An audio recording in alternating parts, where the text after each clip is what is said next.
We cover all the wash-up of what was an extraordinary night and election as Anthony Albanese has had a thumping win, actually historic landslide win, bigger than Hawke, bigger than the Rudd slide. This is really putting Albanese in the pantheon of Labor leaders, of great successes for the Labor Party in their history. Now for the wash-up on the Liberal side, what do they do? Who do they turn to? Our political editor, Andrew Clennell, is live in the studio. Andrew, you've got some early moves here. Who's putting their hand up and how tarnished are they by the policies of the recent campaign?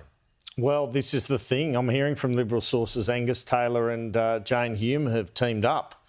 And Jane Hume's the architect of work from home. That disastrous policy, the YouGov pollster Paul Smith just told us was basically responsible for the ferocity of the loss. And I think I saw that in the doors and the door knocks. People were really off this policy.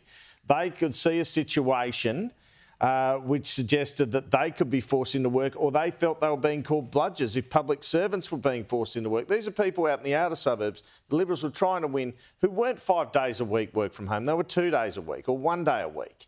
And so there are Liberals saying to me, well, if this Hume-Taylor deal is happening, with Jane Hume becoming Senate leader and Angus Taylor becoming leader, and that brings some moderates over to Angus Taylor, who's from the right, how can these architects of this failed policy, which basically lost the election, get the job? Now, we heard David Littleproud on Sunday Agenda this morning, Kieran, say that he was not fully consulted before this policy was released, the Nationals leader. I can also tell you this did not go to Shadow Cabinet. I can also reveal this afternoon that the Shadow Industrial Relations Minister, Micaiah Cash, was not aware of this policy prior to it being announced. And if she was, she would have been able to warn about a scare campaign and also inform Jane Hume that, according to the EBAs, nothing could be done about the public servants working from home for years anyway. So this is a monumental gaffe, and yet the architects of this gaffe are apparently in a deal around the leadership. So my information is people keen on the leadership.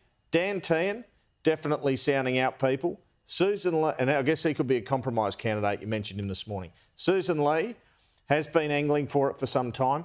Angus Taylor, perhaps according to one source to me or sources to me, in some sort of deal with Jane Hume, where Jane Hume could become Senate leader. So it shapes as a real bun fight, to say the least.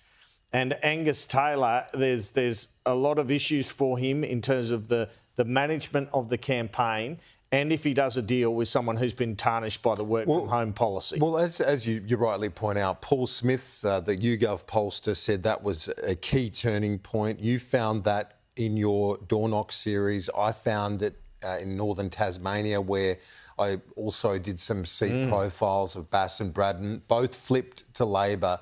The idea that Jane Hume is now going to go from that debacle of the policy to choose the next Liberal leader, this is an unusual situation at best, to say that it's going to be Senator Hume's judgment that they're going to rely on, given how it basically undercut so much of their campaign. It undercut the fuel excise reduction. It undercut their campaign for the outer suburbs. It basically pulled the rug from under their cost of living approach. And now Senator Hume is going to be the one who, according to your sources, is going to be doing the coronation of the next leader. And that comes about because moderates now have more numbers with the loss of some Conservative seats in Queensland in the party room. Jane Hume's a moderate, so she can bring some numbers over. So that's a right-left.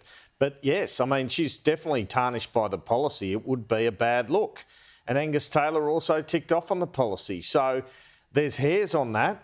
They are two of the highest profile people, but they would go in tarnished. Now, one thing I haven't heard is whether Andrew Hastie's interested.